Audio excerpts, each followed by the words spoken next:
If you think the Galaxy S24 is basic compared to the mighty Galaxy S24 Ultra, think again. The smaller Galaxy S24 is a super-powered marvel with all the processing power of Samsung's best phone, packed into a much smaller design that is easier to fit into a fashionable pocket. What can you do with this much power in such a small phone? You can use the new AI tools from Samsung and Google, including the cool circle to search that easily answers the question, "Hey, what's that?" Whether you are looking at a web page, a YouTube video, or even a photo you just took. You also get the Samsung Galaxy AI translation that work like magic, changing your words into a foreign tongue and letting you understand somebody across the language barrier. You can also play games, obviously, and the Galaxy S24 is a gaming powerhouse made better by its take-anywhere size. This phone easily beats the iPhone 15 in inside-by-inside gaming tests, and it approaches pro power in terms of processing and productivity. It can even run Samsung DeX, the desktop environment that makes your phone work like a real computer when you plug in a keyboard, monitor, and mouse. While Apple screams on the CPU in its iPhone 15 and 15 Plus, giving those phones last year's processor, Samsung endows every Galaxy S24 phones with the same Qualcomm Snapdragon 8 Gen 3 chipset, at least in the US. Elsewhere, this phone and the Galaxy S24 Plus might use the Samsung Semiconductor Exynos 2400 chipset, and we'll be testing that model shortly, but we expect performance will be similar no matter where you buy the S24 and S24 Plus. The result is a phone that not only runs fast but also runs a long time, as we have seen great battery performance from phones with the latest Snapdragon on board. In battery life, the Galaxy S24 easily beats competitors at this size and price, lasting hours longer than the iPhone 15 or Pixel 8. The Galaxy S24 has a display that can crank out terrific brightness, though it isn't brightest or the sharpest display you will find. I had no complaints, even though I need to wear my reading glasses to read fine print at the highest resolution setting on the Galaxy S24. The display looks brilliant no matter how bright or dim it was set.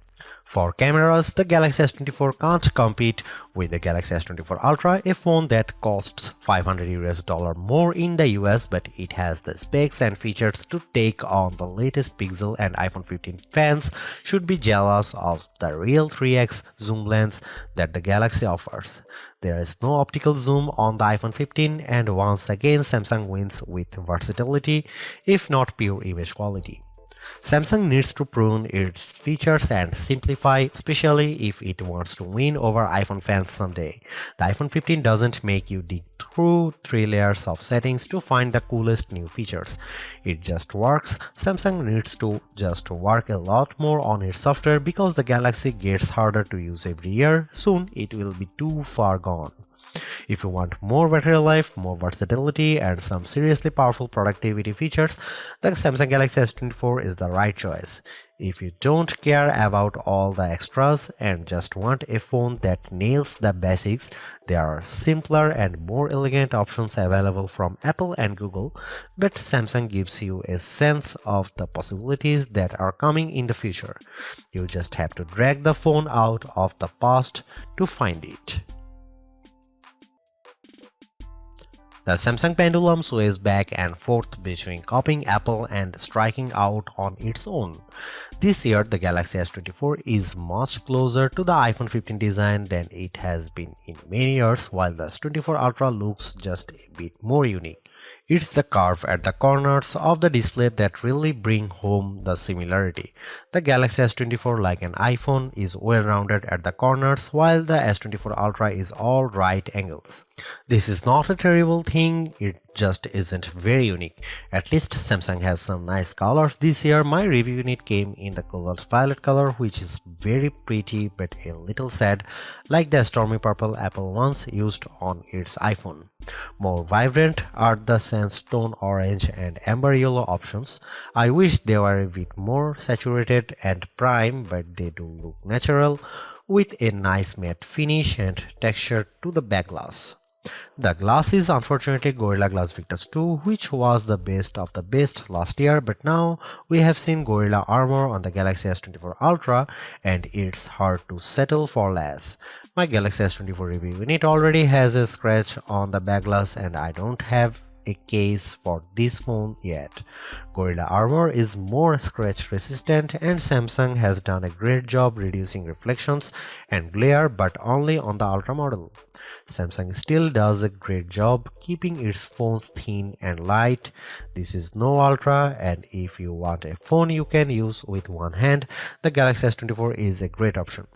It's thinner than the iPhone or Google Pixel, and it's also the lightest of the bunch.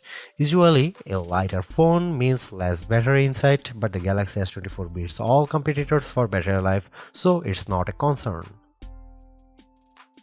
Samsung is a perennial favorite when it comes to smartphone displays, and the Galaxy S24 is no disappointment, but it also isn't the clear winner in any aspect.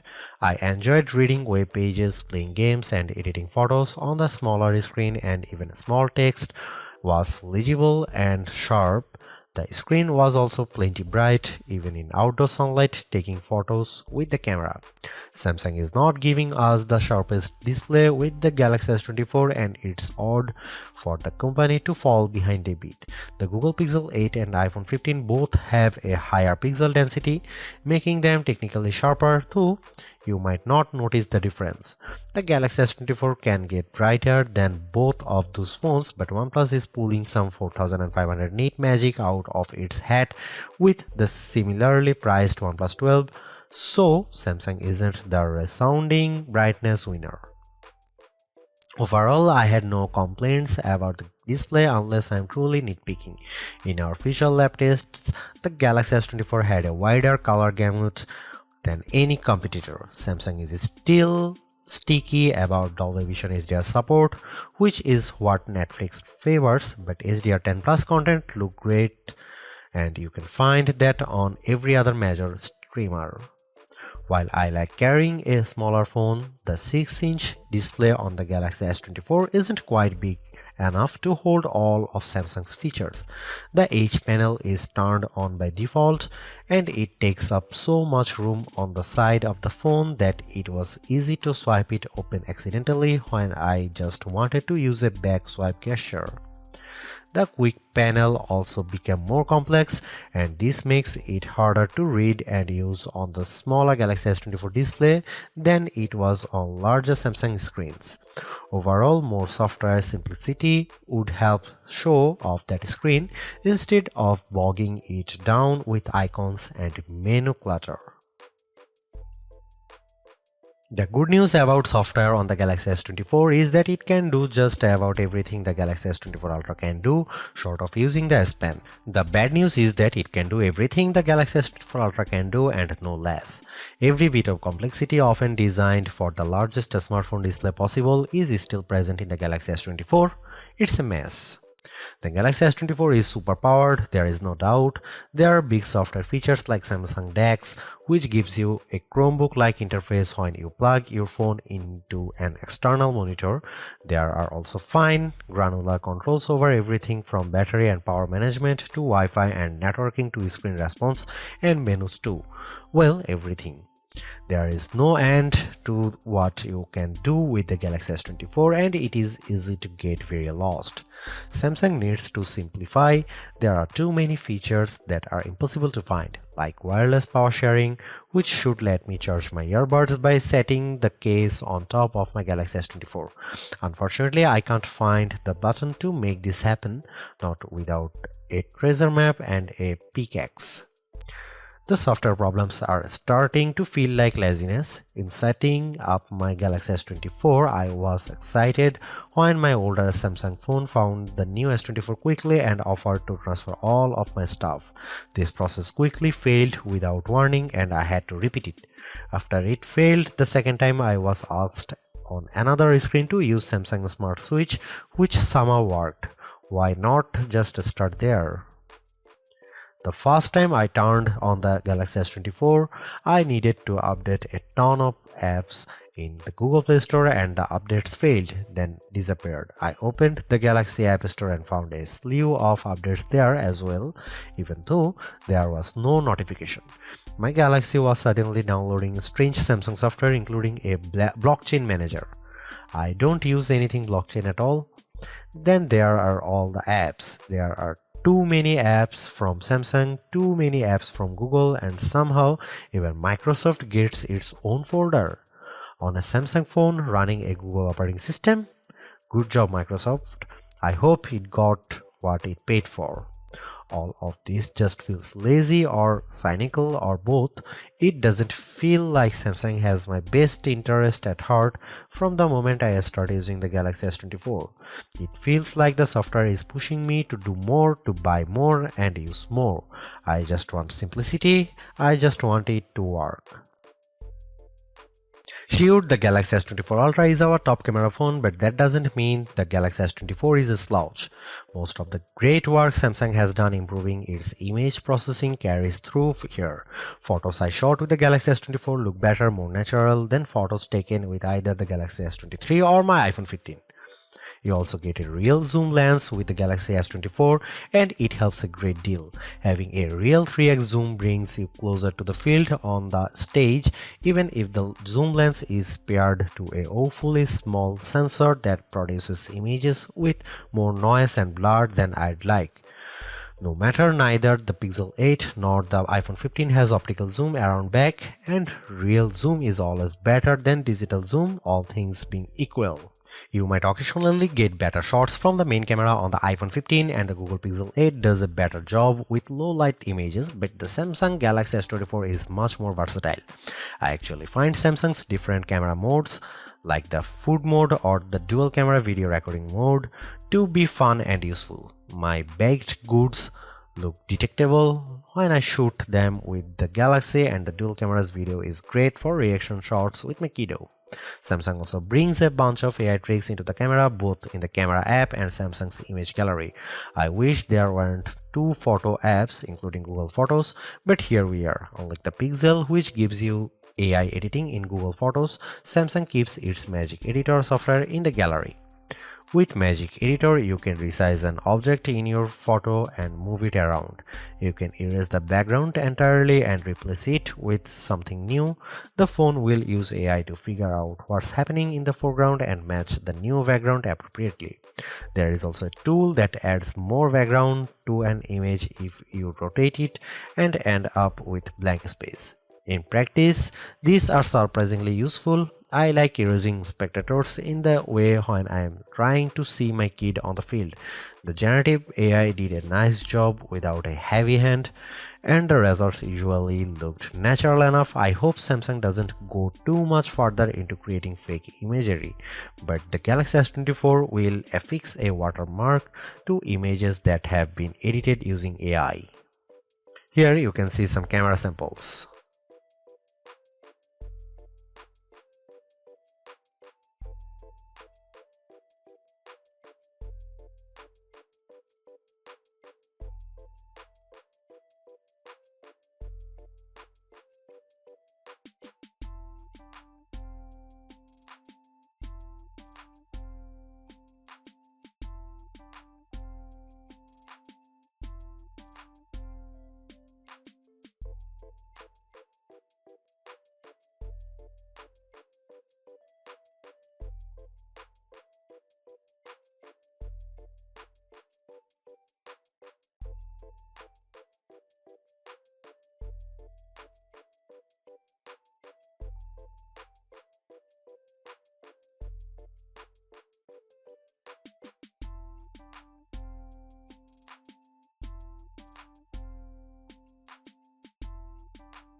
Don't let the smaller size of the Galaxy S24 fool you. Samsung has given this phone the same powerful Snapdragon 8 Gen 3 for Galaxy processor found in the Galaxy S24 Ultra. It's even overclocked a bit compared to the same processor in competitors' phones like the OnePlus 12, so it will outperform any other Android you will find and any iPhone 15 that isn't a Pro model. What can you do with that performance? You can play games like Call of Duty Mobile at the highest settings and still hit 60 FPS. You can run Adobe Lightroom and watch your photo edits happens in real time as you move the sliders. You can run Samsung DeX and open multiple windows on your monitor simultaneously. There's a ton of power packed into this phone. The only time I saw a real delay was when I used the new Google and Galaxy AI features.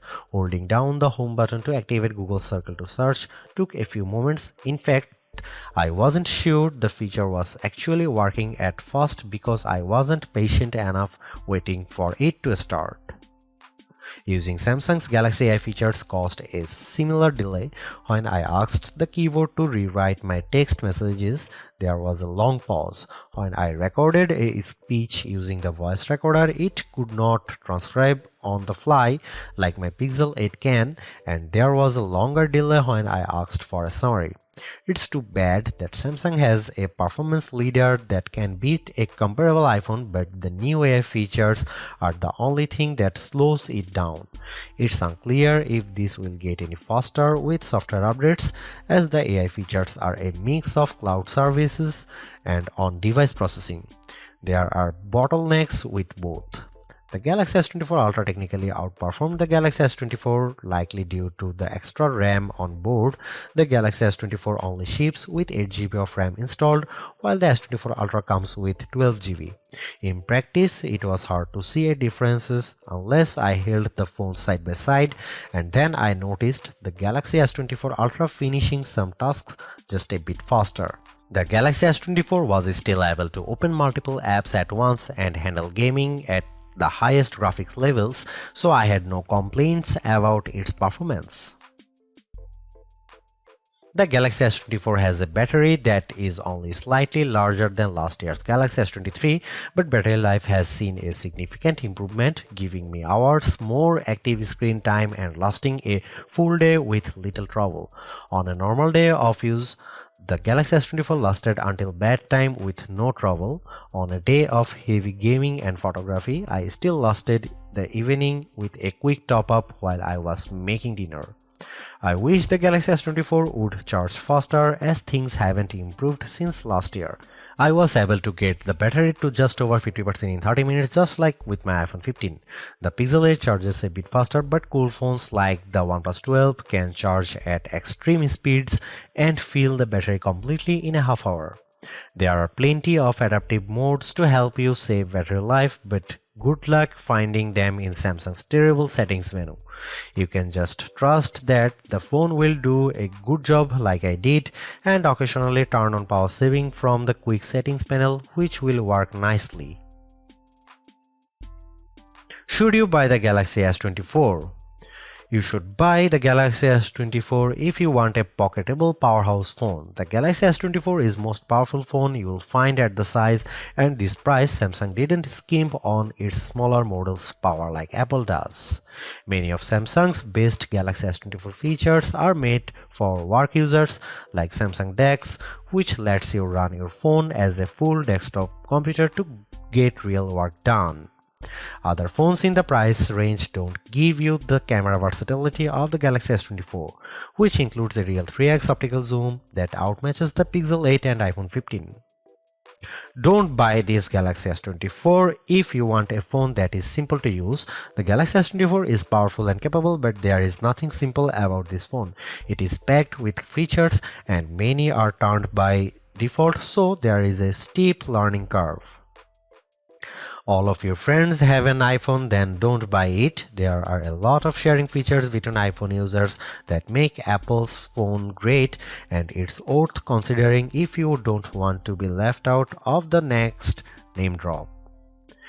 If you are considering the S24 instead of the Galaxy S24 Ultra, let's be clear that the Ultra is the clear winner for cameras, battery life, and the performance, and that's before we take out the span.